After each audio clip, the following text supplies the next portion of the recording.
नमस्कार दर्शकों, बात आज की चैनल में आपका स्वागत है। मैं हूं निपुण भार्गव और पेश है आज की सच्ची बात पक्की बात।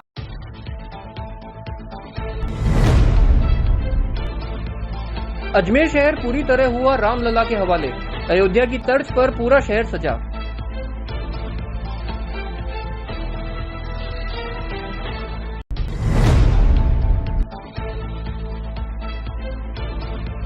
मुख्य सचेतक जोगेश्वर गर्ग आए अजमेर। शिक्षक संघ के अधिवेशन में लिया भाग।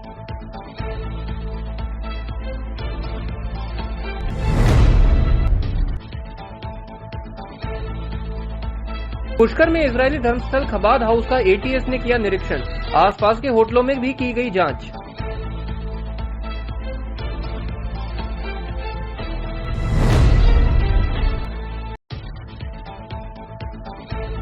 पुलिस अधीक्षक के निर्देशन में मादक पदार्थों की तस्करी करते पकड़ा। बड़ी मात्रा में पकड़ा गया डोडा पोस्ट।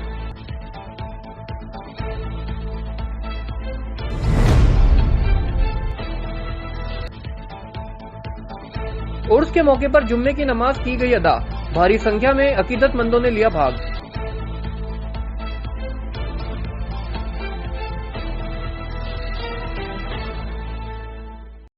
यार, बच्चे के लिए ऐसा स्कूल तलाश रहा हूँ जहाँ बच्चा स्टडी करे और साथ में उसे सभी स्पोर्ट्स फैसिलिटीज भी मिले। अपने बच्चे के लिए सतगुरु इंटरनेशनल स्कूल चुनो। स्टडी के साथ साथ यहाँ इवनिंग में नेशनल लेवल के कोचेज द्वारा swimming, badminton, lawn tennis, table tennis, basketball जैसे स्पोर्ट्स की ट्रेनिंग दी जाती है। अरे वाह! सतगुरु इंटरनेशनल स्कूल, पृथ्वीराज नगर, ऑपोजिट ए ब्लॉक, पंचशील, अजमेर।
ये सर्किट मामू नहीं बनने का, रेडीनेट फाइबर लगाने का। इंटरनेट बोले तो रेडीनेट फाइबर नेट। डिटेल्स के लिए 7412001234 पे कॉल लगाने का। सही है भाई। इंटरनेट बोले तो रेडीनेट फाइबर।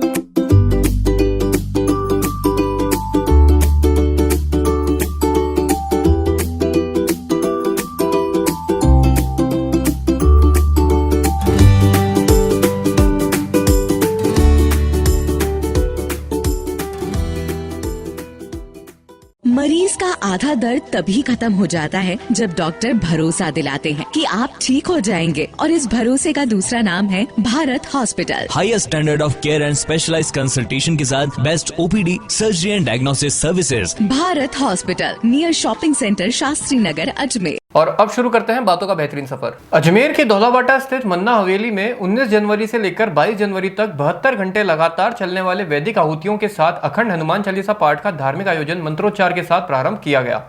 इसमें एक बड़ा हवन कुंड बनाया गया है जिसमें एक साथ 20 लोगों द्वारा आहुतियां दी जा सकती हैं।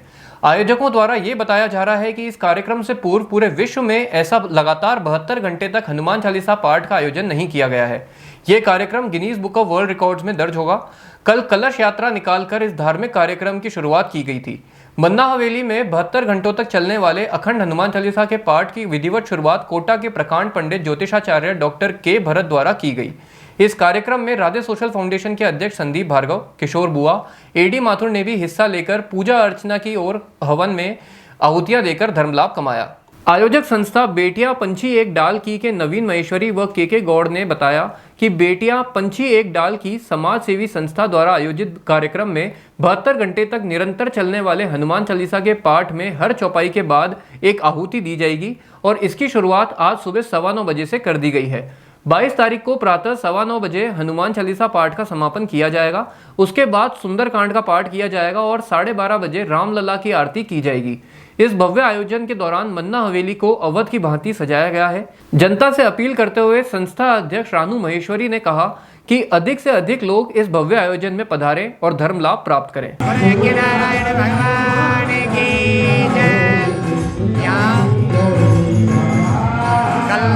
विशाल रूप से कलश यात्रा प्रारंभ हुई। 18 तारीख को कलश यात्रा थी और आज 19 तारीख को 8 बजे पूजन प्रारंभ हो गया और 9:15 पे यहाँ पर श्री हनुमान चालीसा का हवन प्रारंभ हो गया और ये हवन कंटिन्यू आज 9:15 बजे प्रारंभ हुआ है। कल चलेगा, परसों चलेगा, 22 तारीख को 9:15 तक चलेगा। पूरा 72 घंटे चलेगा लगातार कंटिन्यू। इसमें जो है लगातार 72 घंटे कंटिन्यू आहुतियाँ चलेगी और वेद मंत्रों से वेदोक्त ढंग से पहले अच्छी ढंग से पूजा हुई है और सभी लोगों ने मिलजुल करके इसमें भाग लिया है। और इसके बाद 22 तारीख को जब 9:15 पे इसकी पूर्णाहुति विराम देंगे, उसके बाद सुंदरकांड प्रारंभ होगा इस मन्ना हवेली में। जय श्री कृष्ण।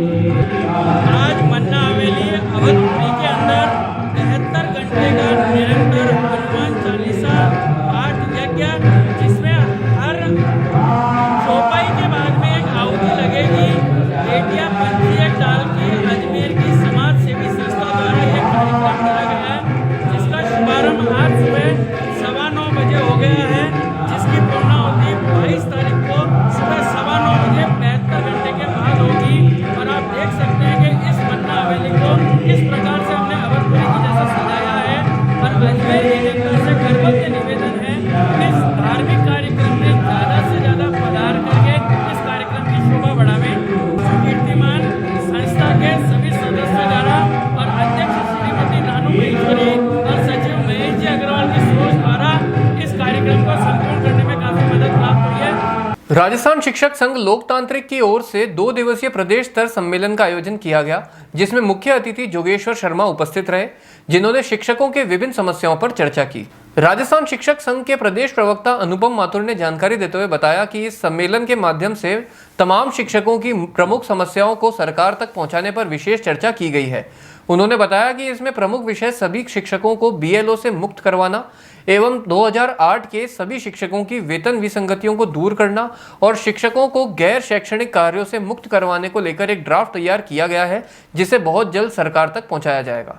आज शिक्षक संघ सियाराम लोकतांत्रिक, जिसका कि हमने इस सम्मेलन में नाम परिवर्तित करके राजस्थान शिक्षक संघ लोकतांत्रिक कर दिया है, उस पर चर्चा हुई, सर्वसम्मति से फैसला लिया। तत्पश्चात जो शिक्षकों की मेन समस्या है जिसको सरकार तक पहुंचाना है, राज्य सरकार तक पहुंचाना है, नई सरकार का गठन हुआ है, जिसमें मुख्य रूप से शिक्षक को बीएलओ से मुक्त करना, दूसरा 2008 के जो टीचर्स हैं शिक्षक भर्ती वाले, उनकी जो वेतन विसंगति है 11,170 से 12,900 वाली, उसको करना। इसके अलावा तीसरा जो हमने मेन मुद्दा उठाया है, शिक्षकों को गैर शैक्षणिक कार्यों से पूर्णतया मुक्त करना, जिसमें अभी माननीय शिक्षा मंत्री महोदय ने का स्टेटमेंट आया था कि नई शिक्षा नीति जो है 2020, उसके तहत शिक्षक को गैर शैक्षणिक कार्यों में वर्ष पर्यंत नहीं लगाया जाएगा।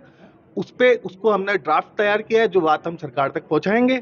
और विभिन्न जिलों से जो हमारे साथी आए हुए हैं, उन्होंने भी अपने विचार प्रकट किए हैं।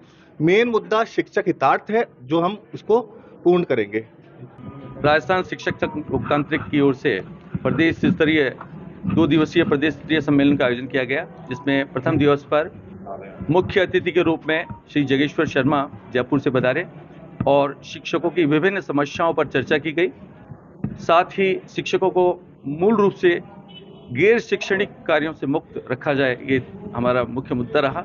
इसकी पूरी कार्ययोजना बनाकर हम राज्य सरकार को भेजेंगे, जिसमें शिक्षकों को गैर शैक्षणिक कार्य से मुक्त रखा जाए और विद्यालय में जो अध्ययन की एक्टिविटी है वो सुचारू रूप से चल सके। कल संगठन का चुनाव है और विभिन्न समस्याओं को मंथन करके एक ज्ञापन तैयार करके राज्य सरकार को भिजवाया जाएगा।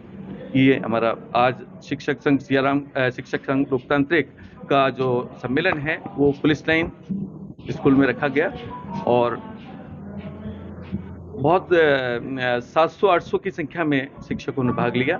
रजिस्ट्रेशन का कार्यक्रम अभी चालू है।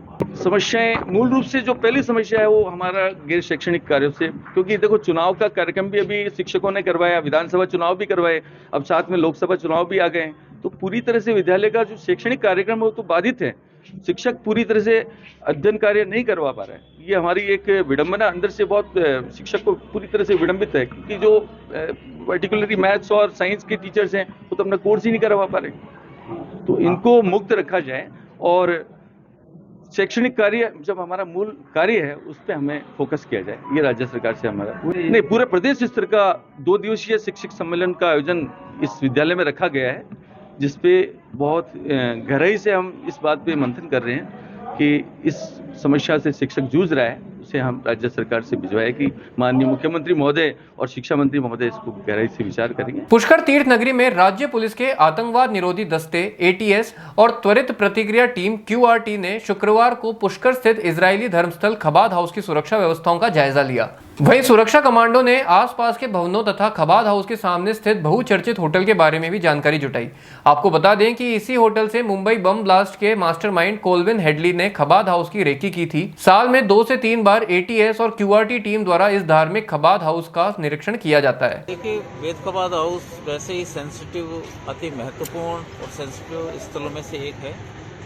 तो आज ATS ने अपना परिचलन यहाँ पर परिचयकरण किया है। इस हेतु एडिशनल SP साहब ATS अजमेर से और उनकी QRT टीम ने यहाँ पर इसका परिचयकरण किया है और पुलिस का जाब्ता और हम सब लोग मौजूद थे। अधिकारियों के जैसे निर्देश होंगे उस हिसाब से आगे कार्य करते रहेंगे। जिला पुलिस अधीक्षक चुनाराम जाट के निर्देशन में तथा अतिरिक्त पुलिस अधीक्षक ग्रामीण वैभव शर्मा, RPS के मार्गदर्शन एवं वृत्ताधिकारी किशनगढ़ शहर मनीष शर्मा व थाना अधिकारी प्रहलाद द्वारा अवैध मादक पदार्थों की तस्करी की रोकथाम एवं धरपकड़ अभियान के तहत कार्रवाई करते हुए आज राष्ट्रीय राजमार्ग 48 पर हाईवे के किनारे लावारिस स्थिति में खड़ी कार से 6 कट्टे अवैध डोडा पोस्ट और अफीम को जब्त किया गया। पुलिस ने NDPS एक्ट में केस दर्ज कर अनुसंधान व अज्ञात आरोपी की तलाश शुरू कर दी है। ख्वाजा साहब के उर्स के मौके पर जुम्मे की नमाज अदा की गई। इस नमाज की सबसे खास बात यह होती है कि नमाज के लिए लाइन में लगे अकीदतमंदों में कोई अमीर और कोई गरीब नहीं होता। सभी एक साथ मिलकर खड़े होकर ख्वाजा साहब की इस सबसे बड़ी नमाज में हिस्सा लेते हैं। ख्वाजा साहब के सालाना उर्स में खास तौर पर जुम्मे की नमाज को अदा करने पूरी दुनिया से अकीदतमंद अजमेर आते हैं और नमाज अदा करने वाले लोगों का मानना है कि इस बड़ी नमाज को अदा करने से दुख और तकलीफों का अंत होता है और घर में सुख और शांति रहती है।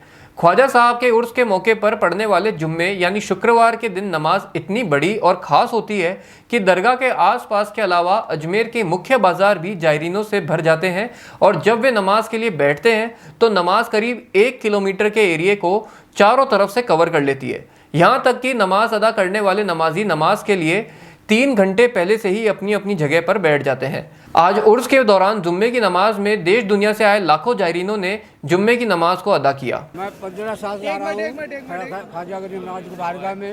अब 15 साल से हर साल जुम्मे की नमाज अदा करता हूँ। मैं कलकत्ता का रहने वाला हूँ, कलकत्ता मीडिया ब्रिज के इलाके का, अयूब नगर बागीपारा रोड से आया हूँ। गरीब नवाज अता कर दे जिसके बारगाह में आए हैं और हर साल आ रहे हैं। 15 सालों से आ रहा हूँ मैं।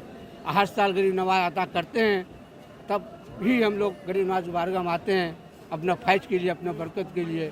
ये हमारे हिंदे वली हैं, अताए रसूल है, अताए नबी हैं। बहुत बहुत बहुत खुश मिजाज लगा, बहुत खुशी हुए। ये अल्लाह का करम है कि मैं जुमा का नमाज अल्लाह के बारगाह में अदा किया हूँ, गरीब नवाज के बारगाह में। इससे बड़ा खुश नसीब कौन हो सकता है। इसलिए ये हमारे अताए रसूल हैं, हम हमारे हिंदे वली हैं, हम गरीबों का दाता है, मददगार है। इसलिए मैं अल्लाह के बारगाह में जुमा का नमाज अदा किया हूँ। हम पहली बार आए हैं, दोस्त लोग मेरे पहले आ चुके हैं, ठीक है, और जुमे की नमाज़ पढ़े अदा किए। हम पहली बार इतने बड़े भीड़ में अदा किए हैं, हमको बहुत अच्छा लगा और बहुत इंतज़ाम भी बहुत अच्छा था।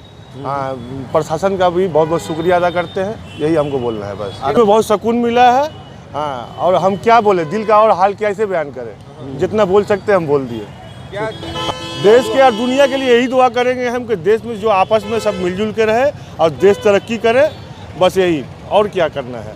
देखिए, ये जज्बात बयान नहीं किया जा सकता। गरीब नवाज के दरगाह आस्थाने पे हम लोग और हिंदू मुस्लिम सब मिल के ही रहते हैं यहाँ पे, और हिंदुस्तान में जो है सब एक इनके दरगाह में आस्था रखते हैं। और इनके आस्था से क्या बोल पाएंगे, इनके दिल में जो हम लोग का जज्बात है बयान नहीं कर पाते हैं हम लोग। यहाँ बस देश में अच्छे रहें, सब खुशहाल रहें, यही दुआ किए हम लोग जुमे की नमाज में। तो मुक़द्दस ये आप देख सकते हैं कि जुमे की नमाज हम लोग जो अदा किए हैं, और गरीब नवाज से यही दुआ मांगे कि भाईचारगी रहे। और प्रशासन का भी बहुत बहुत शुक्रिया, जो यहाँ के प्रशासन ने बहुत अच्छा इंतजाम किया है। बातों को देते हैं एक छोटा सा विराम, जल्दी मिलते हैं एक नए सफर पर। यार, बच्चे के लिए ऐसा स्कूल तलाश रहा हूँ जहाँ बच्चा स्टडी करे और साथ में उसे सभी स्पोर्ट्स फैसिलिटीज भी मिले। अपने बच्चे के लिए सतगुरु इंटरनेशनल स्कूल चुनो। स्टडी के साथ साथ यहाँ इवनिंग में नेशनल लेवल के कोचेज द्वारा swimming, badminton, lawn tennis, table tennis, basketball जैसे स्पोर्ट्स की ट्रेनिंग दी जाती है। अरे वाह! सतगुरु इंटरनेशनल स्कूल, पृथ्वीराज नगर, ऑपोजिट ए ब्लॉक, पंचशील, अजमेर।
ये सर्किट मामू नहीं बनने का, रेडीनेट फाइबर लगाने का। इंटरनेट बोले तो रेडीनेट फाइबर नेट। डिटेल्स के लिए 7412001234 पे कॉल लगाने का। सही है भाई। इंटरनेट बोले तो रेडिनेट फाइबर।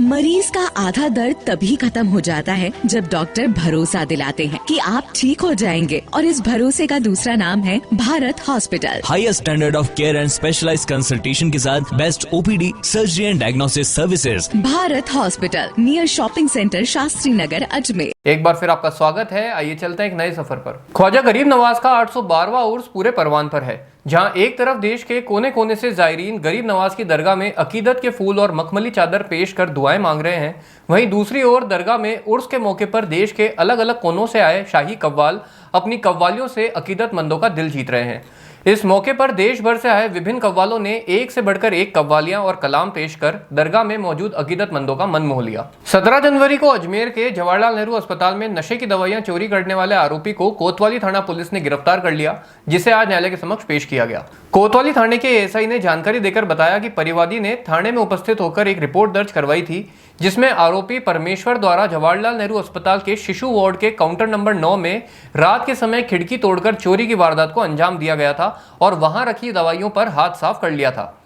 एएसआई ने बताया कि रिपोर्ट के आधार पर आरोपी की तलाश शुरू कर दी गई थी और आज उसे गिरफ्तार कर लिया गया है। आपको बता दें कि चोरी करने वाला आरोपी नशे का आदी है और जवाहरलाल नेहरू अस्पताल में अपना इलाज करवाने आया था। दिनांक 17 तारीख को ये श्रिंकी है मेडिकल वहाँ श्रिंकी वाइफ ऑफ अमर हरवानी, इसने थाने में रिपोर्ट दी थी कि शिशु वार्ड में काउंटर नंबर 9 में रात्रि को किसी ने वो खिड़की तोड़ के अंदर प्रवेश करके और दवाएं का चोरी की, इसका मुंह कराया, जिसकी तफ्तीश से चोर को हमने गिरफ्तार किया। और ये नशे का आदी है, तो नशे की दवाई लेना है, उसका इलाज चल रहा तो ये आया था वो, और रात में उसको चोरी की। इसका नाम है परमेश्वर, पिताजी नाम भागचंद है, ये दादिया का रहने वाला। चोरी नशे का आदी, नशा का आदी। पुराना रिपोर्ट तो भी हमने थाने में भेज दी, अभी तो उसकी रिपोर्ट आई नहीं। आज पेश करेंगे, जैसी कराएंगे, दवाइयाँ बरामद करके हमने। अजमेर में कंपटीशन एग्जाम की तैयारी कर रही एक युवती से दुष्कर्म का मामला सामने आया है। पीड़िता ने आरोप लगाया कि उसकी सहेली के भाई ने कोल्ड ड्रिंक में नशीला पदार्थ मिलाकर उसके साथ रेप किया और अश्लील वीडियो बना लिए। सिविल लाइन थाना पुलिस ने मुकदमा दर्ज कर मामले की जांच शुरू कर दी है। झुंझुनू जिले की पीड़िता ने पुलिस को बताया कि वह अजमेर में रहकर प्रतियोगी परीक्षाओं की तैयारी कर रही है। इस दौरान उसकी सहेली के भाई से उसकी मुलाकात हुई। सहेली के भाई ने उसे इंस्टाग्राम पर रिक्वेस्ट भेजी, जिसे उसने एक्सेप्ट कर लिया। दोनों के बीच बातचीत शुरू हुई और एक दिन वह अपनी सहेली के जन्मदिन पर उसके घर गई थी। सहेली के भाई ने कोल्ड ड्रिंक पिलाई और वह बेसुध हो गई। इसके बाद आरोपी ने उसके साथ रेप किया और अपनी बहन के साथ मिलकर पीड़िता की नग्न वीडियो भी बना लिए। पीड़िता ने बताया कि थाने में रिपोर्ट दर्ज करवाने की बात पर उसे जान से मारने और अश्लील वीडियो को वायरल करने की धमकी दी गई। पुलिस ने रेप सहित विभिन्न धाराओं में मुकदमा दर्ज कर जांच शुरू कर दी है। महिला ने मजहर खान के खिलाफ रिपोर्ट दर्ज कराई है, देश वाली मोहल्ले का रहने वाला है। उसने कहा कि उसकी जो सिस्टर है वो इसकी फ्रेंड थी, उसके जरिए उसके भाई से दोस्ती हुई। उसने इंस्टाग्राम में फ्रेंड रिक्वेस्ट भेजी और उससे दोस्ती हो गई। और ये कह रही कि जो पहली जो घटना है अगस्त में इसको अपने घर पे बुलाया पार्टी के बहाने और फिर इसके साथ संबंध बनाए। उसके बाद 5 जनवरी को इसके साथ संबंध बनाए और ये उसको बार बार धमका रहा है कि तेरे जो अश्लील वीडियो या फोटोज मेरे पास है वो मैं वायरल कर लूँगा। अभी मुकदमा कल ही दर्ज हुआ है, उसके बयान अभी होने बाकी है। उसके बाद में जो भी कार्रवाई होगी, मुकदमा 376 2N में 383 और 509 में आएगी। अजमेर के गौतम नगर स्थित शीतला माता मंदिर के पास रहने वाली एक महिला का शादी के 2 महीने बाद ही दहेज के लोभियों द्वारा प्रताड़ित कर जान से मारने का मामला सामने आया है। मृतका के परिवार ने ससुराल पक्ष पर आरोप लगाते हुए जिला अधीक्षक से उचित कार्रवाई की मांग की है। जिला अधीक्षक को ज्ञापन देकर मृतका के भाई ने बताया कि उनकी बहन का विवाह 27 नवंबर 2023 को शिवजी निवासी मैराना नागौर के साथ हुआ था। शादी के कुछ दिन बाद ही उसके जीजा और सास आए दिन मृतका के साथ मारपीट करते, अपमानित करते और दहेज की मांग करते थे। जब उनकी बहन 12 दिसंबर 2023 को परीक्षा देने अजमेर आई, तब भी उसने बताया कि उसका पति शिव और सास प्रमा देवी रोज मारपीट करते हैं और दहेज की मांग करते हैं और मांग पूरी नहीं करने पर जान से मारने की धमकी देते हैं। बाद में समझा बुझाकर उसे ससुराल भेज दिया गया। उसके बाद लगातार वह फोन पर परेशान कर रहती थी। उन्होंने बताया कि उन्हें शक है कि मृतका मोनू के पति शिव ने उसकी हत्या की है, जिसे लेकर आज उन्होंने जिला अधीक्षक से कठोर कार्रवाई की मांग की है। देखो, हमारे परसों सूचना आई थी। पहले तो ये बच्ची की बोले डेथ हो गई है, फिर मालूम पड़ा कि बच्ची ने सुबह 3 बजे करीब उसकी माँ को फोन करा कि भैया मेरे को आप यहाँ से ले जाओ वरना ये मुझे जान से मार देंगे। फिर थोड़ा बाद सुबह खबर आई कि भाई उसकी डेथ हो गई, वो मतलब बीमार पड़ी है, ये पड़ी है, मतलब कुछ भी बहाना बनाया उन लोगों ने, जबकि उन्होंने उस बच्ची को गला घोट कर मार दिया था। फिर ये लोग गए, इनके बुआएं वगैरह, इनके चाचा वगैरह, ये लोग परिवार के सब गए वहाँ पर, तो इनको वहाँ घुसने नहीं दिया गया। जब इन्होंने सरपंच वगैरह जो भी वहाँ के थे उन लोगों ने जब इन्होंने बोला, जब जाके ये जो लोग चिल्लाए करे, तब जाके इनको वहाँ अंदर जाने दिया। इन्होंने दरवाजा तोड़ा, अंदर देखा तो वो बच्ची पड़ी हुई थी। तो इन्होंने देखा वो तो मतलब ठंडी हो गई थी, कड़क हो गई थी, तो मतलब रात को इसको मार दिया गया था। फिर इन लोगों ने काफी जानकारी दी तो उन्होंने कोई भी नहीं मिला, ना वो लड़का जो नाम क्या नाम राजू शिव नाम लड़का जो मतलब भाग गया था मार मुरा के। फिर वो वहाँ पे डेगाना अपने नागौर डिस्ट्रिक्ट का है और बच्ची हमारे गौतम नगर अजमेर जिले की अपने कोली समाज से है। लड़का ब्राह्मण समाज का है और लड़की लव मैरिज करी थी इन्होंने। नेट से जो भी आजकल संबंध हो जाते हैं उस संबंध के तहत करीब 27 नवंबर 23 को शादी करी थी, 1.5 महीना करीब हुआ है। और इन्होंने आनंद फानन में उस लड़के ने बोला था मेरे तो जल्दी शादी करूंगा, आनंद फानन में शादी हुई थी। और उसी की वजह से फिर बच्ची को बहुत जब से प्रताड़ित किया गया था कि भाई तू तो एससी समाज से और ऐसा और वैसा है। तो उसके परिवार वाले भी, उसके नंदे वगैरह सब उसे ज्यादातर परेशान रख रहे थे। तो इसलिए हम चाहते हैं, हम आपके थ्रू ये मतलब प्रशासन को और मीडिया को ये बताना चाहते हैं कि हमारे इस गरीब परिवार की बच्ची है, हमारे समाज की बच्ची है, कोली समाज से, उसको न्याय मिले और जिन्होंने भी ये कर्तव्य किया गया उनको कठोर से कठोर मतलब दंड मिला जाए, जिससे हमें कोई न्याय की गुहार लगाते हैं। हाँ साहब, अभी हमें ये जानकारी मिली है कि मतलब अजमेर डिस्ट्रिक्ट का नहीं है, वहाँ का तो आईजी साहब से मिलने के हमें बताया गया, तो हम आईजी साहब से मिलके फिर आगे कार्रवाई कर रखेंगे। हमारे स्थानीय विधायक महोदय से भी बात करेंगे और हम चाहेंगे तो मुख्यमंत्री तक इसकी बात को रखेंगे, जिससे हमारी बच्ची को न्याय मिले। मुकदमा दर्ज कराया बच्चियों ने। हमने हमारे साथ बहुत ज्यादा धोखा करा उस इंसान ने। हमने उस पर इतना भरोसा करा था, लेकिन उस कमीने ने हमारी बेटी को मार दिया, जान से गला घोट के मारा उसको। हम गए, हमारे को वहाँ पे वो मिला भी नहीं, हमको फरार हो गया वहीं से। बच्ची को लाश ऐसा पटक दिया कमरे के अंदर, ताला लगा दिया, बच्ची को ऐसा मार दिया उसने। हमने खुद ने फोन करा उसको, उसने जब बताया कि बच्ची बेहोश हो गई, बोतल चढ़ रही है, हम गए ना, जब तक तो वो ठंडी पड़ी थी, मरी हुई पड़ी थी कमरे के अंदर। गला घोटा उसने हाथों से, अपने हाथों से कैसे गला घोटा होगा। उसको जरा सा शर्म नहीं आई, पर बच्ची की कैसे हत्या करी उसने। फोन के द्वारा पहचान हुई थी उसकी, ऑनलाइन करा था उससे 1 महीने के अंदर बच्ची को पता नहीं क्या खिलाया क्या नहीं खिलाया कि उसके बस में हो गई। उसने 1 महीने के अंदर उस इंसान के घर गए, समझाया उसको, उसने बोला नहीं मैं तो 1 महीने के अंदर इसी 27 तारीख को शादी करूंगा। मैं ब्राह्मण था। क्या नाम है? शिव नाम है उसका। कहाँ के रहने वाला है? देगाना का है। अच्छा। मेराना का। और लड़की कहाँ की रहने वाली है? अजमेर की है, गौतम नगर अजमेर की। आंटी कितने टाइम हो गया शादी? ये 9वें महीने 11वें महीने में करी है, 27 तारीख 11वां महीना 2023 को। हाँ, दोनों की रजामंदी से करी थी हमने। कहाँ पे करी शादी? घर पे करी है। कोर्ट में कोर्ट मैरिज करी थी, फिर घर पे लाके हमने अच्छी तरह से फेरे दिए, खूब धूमधाम से शादी करी उन दोनों की कि हम दोनों राजामंदी से है, पर लेकिन उसने इतना बड़ा धोखा दिया हमें। 5 बजे इसके पापा से बात हुई थी। क्या कहा? मरने से पहले 5 बजे फोन करा था, रोती रोती ने बोला था कि पापा मैं यहाँ पे बहुत ज्यादा परेशान हो रही हूँ, ये दहेज के लिए परेशान कर रहे हैं मेरे को जी।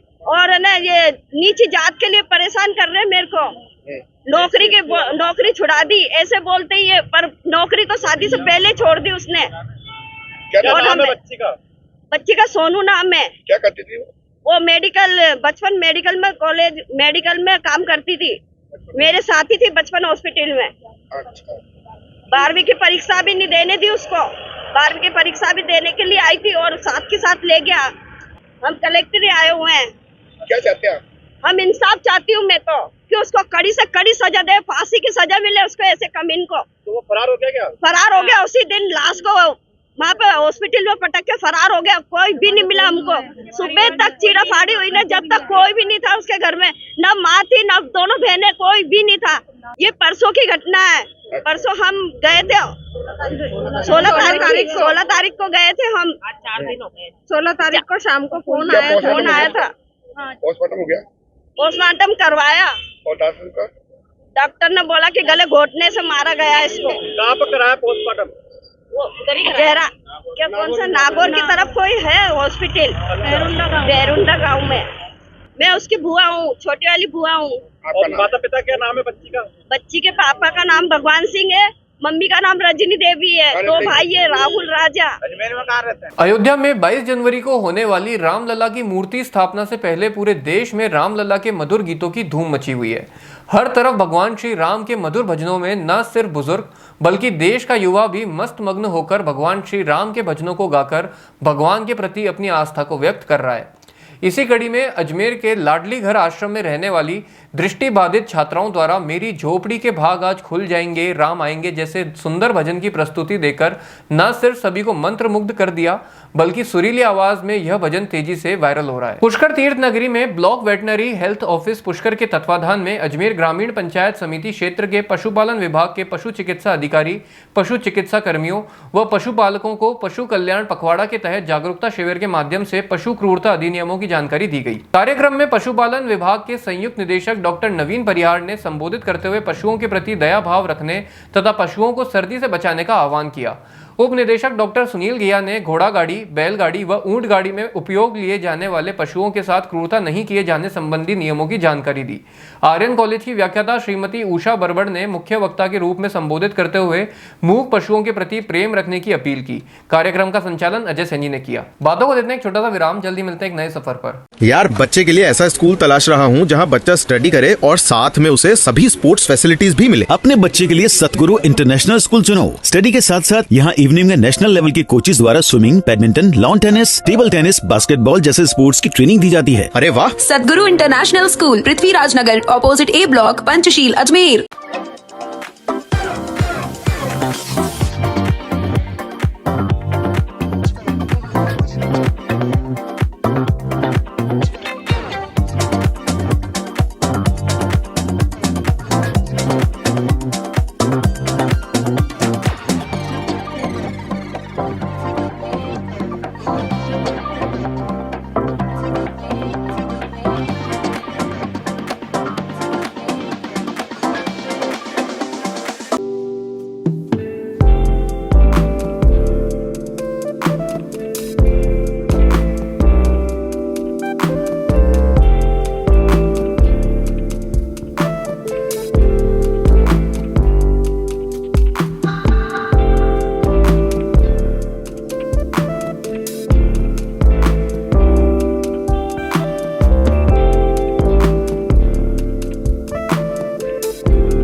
ये सर्किट मामू नहीं बनने का, रेडीनेट फाइबर लगाने का, इंटरनेट बोले तो रेडीनेट फाइबर नेट। डिटेल्स के लिए 7412001234 पे कॉल लगाने का। सही है भाई। इंटरनेट बोले तो रेडिनेट फाइबर।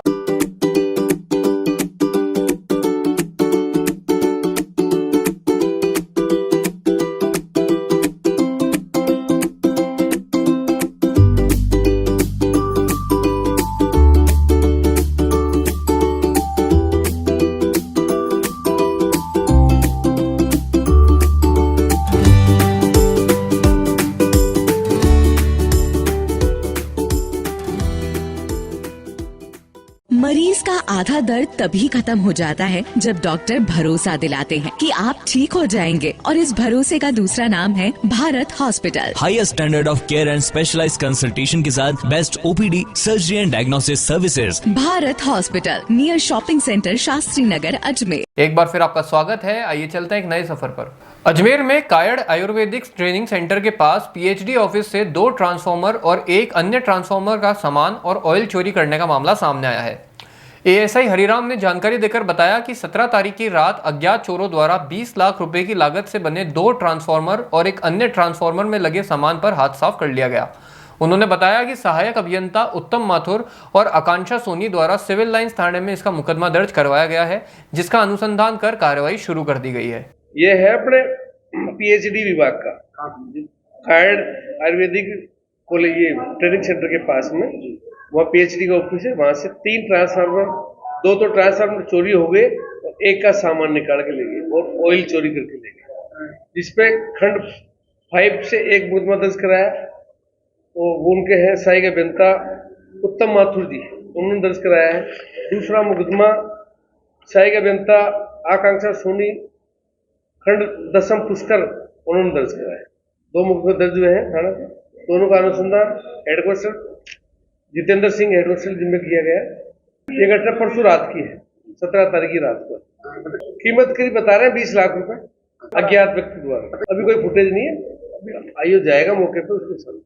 दिव्य ज्योति जागृति संस्थान द्वारा अजमेर स्थित लक्ष्मी पैलेस में 20 जनवरी से 7 दिवसीय श्रीमद् भागवत कथा का आयोजन किया जाएगा, जिसे लेकर आज एक प्रेस वार्ता आयोजित की गई, जिसमें श्रीमद् भागवत कथा की संपूर्ण जानकारी और आयोजन पर विशेष चर्चा की गई। संस्थान की जयपुर शाखा की संयोजिका साध्वी लोकेशा भारती ने प्रेस वार्ता के जरिए जानकारी देते हुए बताया कि इस भागवत कथा में आगामी 20 जनवरी को हनुमान वाटिका से एक भव्य कलश यात्रा निकाली जाएगी और 21 जनवरी से दोपहर 2 बजे से लेकर शाम 5 बजे तक संगीतमय भागवत कथा का शुभारंभ किया जाएगा। वहीं 27 जनवरी को इस कथा का विधिवत तरीके से समापन किया जाएगा। साध्वी लोकेशा भारती ने बताया कि श्री आशुतोष महाराज द्वारा यह विलक्षण कथा होने जा रही है, जिसमें भागवत महापुराण में छिपे गूढ़ रहस्यों को उजागर करके ईश्वर दर्शन का मार्ग बताया जाएगा। दिव्य ज्योति जागृति संस्थान की ओर से अजमेर क्षेत्र में पहली बार एक भव्य श्रीमद् भागवत कथा का आयोजन होने जा रहा है। दिव्य ज्योति जागृति संस्थान, जिसके संस्थापक व संचालक हैं श्री आशुतोष महाराज जी। श्रीमद् भागवत कथा ज्ञान यज्ञ 7 दिन चलेगा, 21 जनवरी से 27 जनवरी तक।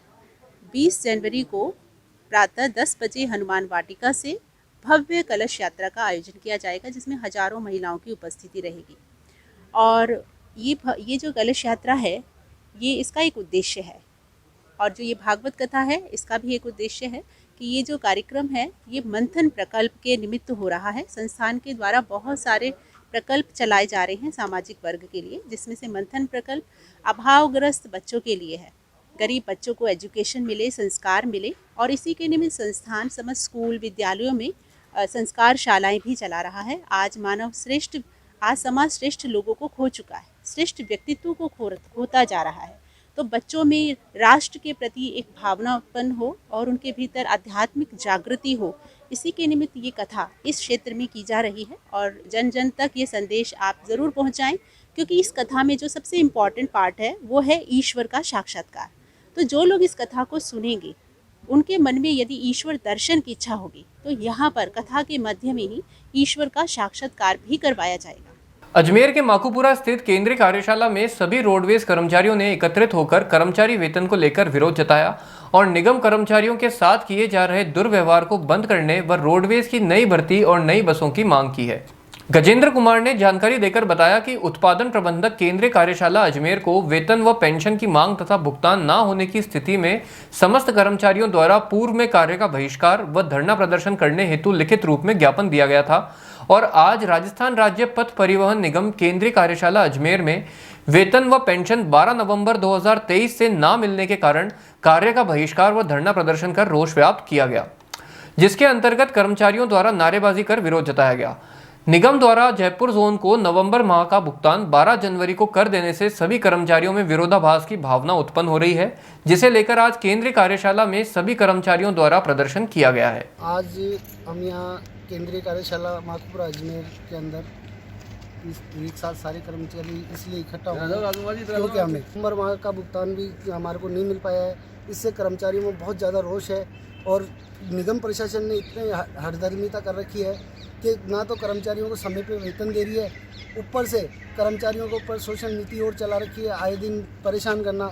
दूसरा, कर्मचारी जब भी सैलरी के लिए बात करता है कि बोले सैलरी है ही नहीं, आगे से नहीं आ रही है। ये कर्मचारी अब इस सैलरी के ऊपर ही तो डिपेंड करता है और सैलरी समय पर नहीं मिलेगी तो कर्मचारी अपना जीवन यापन कैसे करेगा।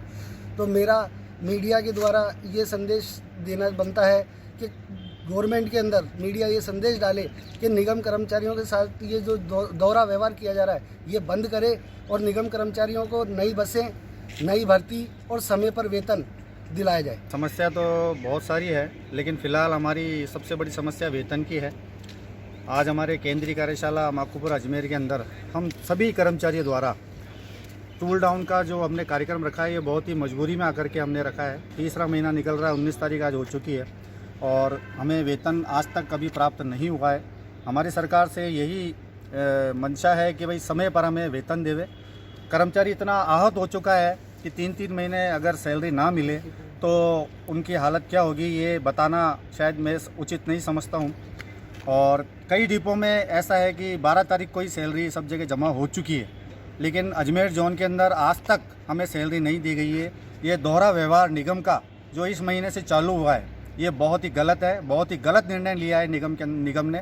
अगर वेतन देना ही है तो सभी डिपो के अंदर एक साथ जारी किया जाए जिससे कर्मचारियों में विरोधाभास ना हो।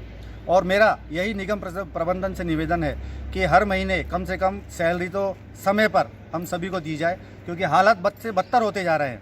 निगम कर्मचारी परेशान होकर के ये मजबूरी में हम सबको ये आंदोलन करना पड़ता है। और ये एक महीना ही नहीं, ये करीब 1.5 साल 2 साल से यही प्रथा चल रही है कि निगम प्रशासन अपनी इच्छा से कभी सैलरी देता ही नहीं है। कुछ ना कुछ हमें आंदोलन करना ही पड़ता है, तब जाकर के निगम सैलरी प्रबंधन चेतता है और हमें सैलरी देता है। लेकिन इस बार 20 तारीख तीसरे महीने की निकलने के बाद भी 19 तारीख निकलने के बाद भी हमारे खाते में अभी तक वेतन नहीं आया। निगम प्रबंधन से यही निवेदन है कि शीघ्र से शीघ्र हमारे खातों के अंदर कर्मचारियों के 2 महीने की सैलरी कम से कम इस बार हमारे डालें। हमारा नवंबर माह का अभी वेतन बाकी है। पुष्कर तीर्थ नगरी में आगामी 22 जनवरी को अयोध्या में भगवान रामलला के भव्य मंदिर के प्राण प्रतिष्ठा के उपलक्ष्य में पीएम मोदी के आह्वान पर देश भर के मंदिरों और धार्मिक स्थलों पर स्वच्छता अभियान चलाया जा रहा है। इस अभियान के तहत आज तीर्थ नगरी पुष्कर में प्राचीन वरा मंदिर की भी सुध ली गई। सांसद भागीरथ चौधरी, पालिका अध्यक्ष शिव स्वरूप महर्षि एवं निवर्तमान पालिका अध्यक्ष कमल पाठक के नेतृत्व में आज मंदिर परिसर में व्यापक सफाई अभियान चलाया गया। सांसद भागीरथ चौधरी ने कहा कि हम सब बहुत भाग्यशाली हैं कि 500 वर्षों के बाद वो अवसर आया है जिसका इंतजार हमारी कई पीढ़ियों ने किया था। उन्होंने कहा कि प्राचीन वरा मंदिर ने भी आक्रांताओं के कई हमलों का सामना किया है। कई बार इसके स्वरूप को बदलने का प्रयास किया गया है, लेकिन हमारे पूर्वजों ने इस मंदिर का बाल भी बांका नहीं होने दिया। उन्होंने कहा कि पीएम मोदी के आह्वान पर देश के प्राचीन मंदिरों में स्वच्छता अभियान चलाया जा रहा है। ये हम सब सौभाग्यशाली हैं कि आज हम प्रभु श्री राम 22 जनवरी को जिनके जो 500 साल से जहाँ मर्यादा पुरुषोत्तम भगवान राम का जन्म हुआ अयोध्या में, 500 साल से वो अटका हुआ काम था। 22 जनवरी को वहाँ भव्य मंदिर और उसकी प्राण प्रतिष्ठा होने जा रही है रामलला की। उसके उपलक्ष्य में हमारे देश के प्रधानमंत्री नरेंद्र भाई मोदी जी, जिन्होंने राम राज लाने के लिए जो एक सपना सजाया है वो पूर्ण होने वाला है। और उसके तहत 14 जनवरी मकर संक्रांति से लेकर 22 जनवरी तक पूरे देश भर में जितने भी मंदिर हैं उन मंदिरों की स्वच्छता के लिए एक जबरदस्त एक राम भक्तों का, सनातन धर्म के सभी प्रेमियों का पूरे देश भर में एक मंदिर स्वच्छता का अभियान चला हुआ है। उसके तहत आज पूरे दुनिया के सबसे तीर्थ नगरी, प्रसिद्ध तीर्थ नगरी, सारे तीर्थों का गुरु है पुष्कर राज, और यहाँ भी जो ब्रह्मा मंदिर है, जो दुनिया में विश्व में अकेला मात्र यहाँ ब्रह्मा मंदिर है, और वहाँ इस पुष्कर राज में सबसे पुराना वराह मंदिर है और 500 साल पुराना मंदिर है ये। यहाँ स्वच्छता अभियान के अंदर आज हमारे यहाँ के चेयरमैन साहब, हमारे यहाँ के सभी पदाधिकारीगण, हम यहाँ स्वच्छता अभियान के जिले के संयोजक ओम जी पारासर, सभी पार्षदगण, सभी पार्टी के पदाधिकारीगण और हम सब यहाँ आए हैं।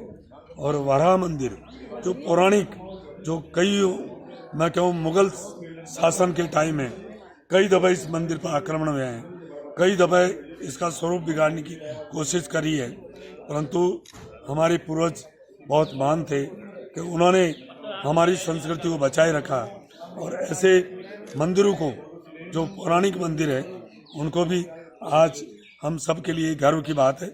यहाँ आज एक सफाई का कार्यक्रम का आयोजन रखा गया, पूरे देश भर में स्वच्छता अभियान चल रहा है मंदिरों का। पालिका अध्यक्ष शिव स्वरूप महर्षि ने बताया कि राम मंदिर की प्राण प्रतिष्ठा के अवसर पर पीएम मोदी ने देशवासियों से आसपास के मंदिरों में श्रमदान का आह्वान किया था। उसी के तहत आज वराह मंदिर में व्यापक स्वच्छता अभियान चलाया गया और पालिका प्रशासन की ओर से वराह मंदिर सहित तीर्थ नगरी के प्राचीन मंदिरों में सजावट की गई है। श्री राम का मंदिर अयोध्या के अंदर प्रतिष्ठित हो रहा है, जिसके उपलक्ष्य के अंदर माननीय प्रधानमंत्री जी मोदी जी ने आह्वान किया था कि प्रत्येक कार्यकर्ता मंदिरों में श्रमदान करे। उसी के तहत आज पुष्कर के सबसे प्राचीन मंदिर वराह मंदिर में श्रमदान किया गया, सफाई अभियान चलाया गया, जिसमें हमारे मुख्य अतिथि थे सांसद भागीरथ जी चौधरी साहब ही थे, मंडल अध्यक्ष जी थे, जिला मंत्री जी थे हमारे, और सभी पार्षद, पूरा नगर पालिका बोर्ड हमारे साथ था, जो आज इस मंदिर की साफ सफाई करेगा।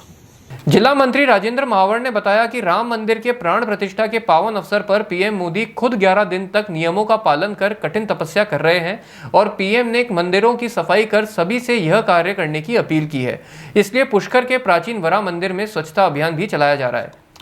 खास बात यह रही कि भगवान के काम में ही सही, लेकिन लंबे समय बाद पुष्कर के भाजपा के सभी गुट एक साथ नजर आए। इस दौरान पूर्व पालिका अध्यक्ष कमल पाठक, मंडल अध्यक्ष पुष्कर नारायण भाटी, पार्षद रविकांत पाराशर, मुकेश कुमावत, महेंद्र सिंह खंगारोत, विष्णु सेन, कमल रामावत, लक्ष्मी पाराशर, भाजपा जिला उपाध्यक्ष ओम प्रकाश पाराशर, जिला मंत्री राजेंद्र महावर, पूर्व पालिका अध्यक्ष सूरज नारायण पाराशर, मधुसूदन भाऊ, संदीप पाराशर, नौशाद अली, लालचंद पवार, जितेंद्र पाराशर, कमल उर्फ जैकी पाराशर, ईश्वर धवल, अमन पाटोदिया, पूर्व पार्षद मंजू डोलिया, छोगालाल रावत, गोविंद शर्मा, नौरतमल पाराशर, गिरिराज पाराशर सहित अनेक भाजपाई मौजूद रहे।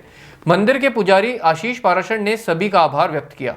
भारतीय जनता पार्टी की तरफ से सभी मंदिरों में, भारत के सभी मंदिरों में सफाई अभियान के तहत हमारे वराह का मंदिर है जो 1200 सदी बना हुआ है, उस मंदिर की हमारे सांसद के साथ में हम सभी भारतीय जनता पार्टी कार्यकर्ताओं ने सफाई का अभियान किया और सफाई की पूरे मंदिर की। ये हमारे प्रधानमंत्री जी नरेंद्र जी मोदी जी ने जो श्री राम मंदिर के 11 दिन के संकल्प के तहत उन्होंने जो अनुष्ठान कठोर तक कर रहे हैं, उसी के तहत ये कार्यक्रम भारतीय जनता पार्टी को निर्देश दिया कि उन्होंने स्वयं ने मंदिर की सफाई करी है। इसके तहत सभी कार्यकर्ताओं से भी आग्रह किया कि आप अपने आसपास के क्षेत्रों में मंदिर में जाइए और मंदिर की सफाई करिए। उसी कार्यक्रम के तहत हमने यहाँ वराह मंदिर की आज सघन सफाई की, संपूर्ण सफाई की।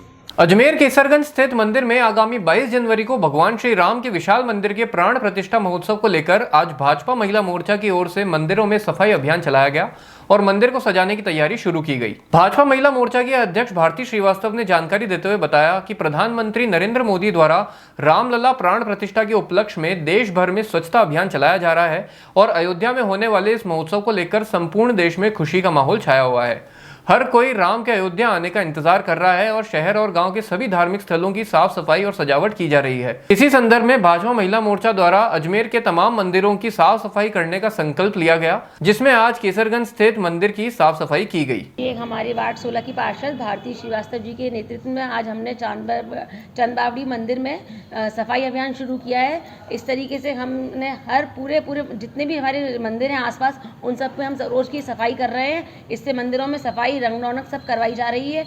और नरेंद्र मोदी जी ने ये एक बहुत अच्छा अभियान छेड़ा है। स्वच्छता अभियान के तहत हम लोग राम भगवान के प्रोग्राम बनाएंगे, उसमें हम लोग आतिशबाजी और लाइटिंग वगैरह सभी करेंगे, व्यंजन बनवाएंगे और अपने अपने मंदिरों में सब में ध्वजारोहण करके और हर सब मंदिरों को स्वच्छ बनाएंगे। देखिए, जिस प्रकार हमारे नरेंद्र मोदी जी प्रधानमंत्री जी ने एक स्वच्छ अभियान का बीड़ा उठाया था, उसी प्रकार से आज 500 वर्ष बाद हमारे जो अयोध्या में राम मंदिर में जो हमारे राम जी विराजमान होने जा रहे हैं, प्राण प्रतिष्ठा होने जा रही है, उस विषय को लेकर बहुत ही हम लोगों में हर्षोल्लास से खुशी है। और मोदी जी ने कहा है कि आप सभी जगह स्वच्छ अभियान के हिसाब से जितने भी मंदिर हैं, मंदिरों में सफाई तो नित्य रूप से होती है, लेकिन उसके अलावा एक दिवाली जिस तरह मनाई जाती है, उसी तरह हम लोग अपने घरों की पुताइयाँ करते हैं, सफाइयाँ करते हैं। उसी तरह हमने सभी जितने भी एरिया के मंदिर हैं, क्योंकि संगठन ने मुझे भी एक यहाँ का संयोजक बना के भेजा है कि आपको जितने भी उत्तर क्षेत्र के मंदिर हैं तो वहाँ पर आपको देखना, और भी जगह के मंदिर हैं उनको भी देखना है। तो कल हम लोगों ने स्टेशन रोड के उधर जो मंदिर है वहाँ भी सफाई करी थी। कई जहाँ जहाँ मंदिर हैं वहाँ सभी जगह सफाई अभियान छेड़ रखा है, क्योंकि 21 तारीख को हम लोगों ने एक पूरा गोल चक्कर केसरगंज से लेके इस मंदिर को पूरा डेकोरेशन करके और राम जी के प्राण प्रतिष्ठा की खुशी में हम सब बहुत ही मतलब पटाखे चला के, आतिशबाजी करके, दिए जलाकर ये हम कार्यक्रम करने जा रहे हैं। और सभी लोगों में, सभी सनातनियों में ये बहुत ही खुशी की लहर है और सब अपने अपने मंदिरों को साफ करके, और हम सारी मातृशक्ति, पुरुष शक्ति सभी लोग मंदिरों की सफाई कर रहे हैं, प्रतिमाओं की सफाई कर रहे हैं और डेकोरेशन की तैयारी करके। साथ ही साथ नरेंद्र मोदी जी ने एक तरह से इस धर्म के साथ साथ लोगों को एक रोज़गार भी मिला है। लोगों के मतलब जगह जगह लेके वो झंडे बेच रहे हैं, दिए जो मिट्टी के हैं, जो वास्तव में मिट्टी के ही जलाने चाहिए हमें, उनको भी रोज़गार मिला है। इस तरह से कई लोग लाइट वाले हैं, टेंट वाले हैं, सभी को अपना अपना रोज़गार भी मिला है। और सब में बहुत खुशी है कि हमारी ये दिवाली है और 22 तारीख को हम लोग दिवाली के रूप में बहुत हर्षोल्लास से मनाएंगे।